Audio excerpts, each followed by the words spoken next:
বন্ধুরা, হঠাৎ করে ফেসবুকে লগ ইন করা যাচ্ছে না। যদিও আপনার অ্যাকাউন্টটি লগ ইন ছিল, কিন্তু লগ ইন করার পরে সেখানে দেখছেন যে লগ আউট হয়ে আছে। তদ্রূপ সমস্যা ইনস্টাগ্রামেও হচ্ছে। কিন্তু কেন হচ্ছে এই সমস্যাটি? এই সমস্যাটি ফেসবুকের একটি তথ্য থেকে জানতে পারলাম যে তাদের সার্ভারে কিছু ত্রুটি দেখা গেছে।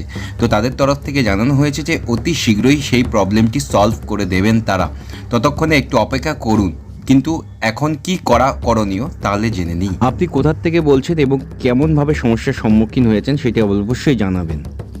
যত তাড়াতাড়ি সম্ভব সেটি আপনাদেরকে জানানো উচিত বলে আমি অডিও রেকর্ডিংয়ের মাধ্যমে আপনাদেরকে জানাচ্ছি।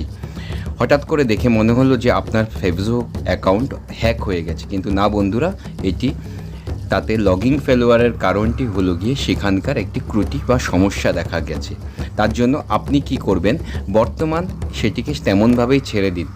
যখন ঠিক হয়ে যাবে অটোমেটিক লগইন অবস্থায় ফেরত পাবেন, তাই কাটছাট করবেন না, এতে করে আপনার বিপদ হবে। চ্যানেলটি ভালো লাগলে অবশ্যই লাইক করুন, সাবস্ক্রাইব করুন এবং আপনার কি সমস্যা হয়েছে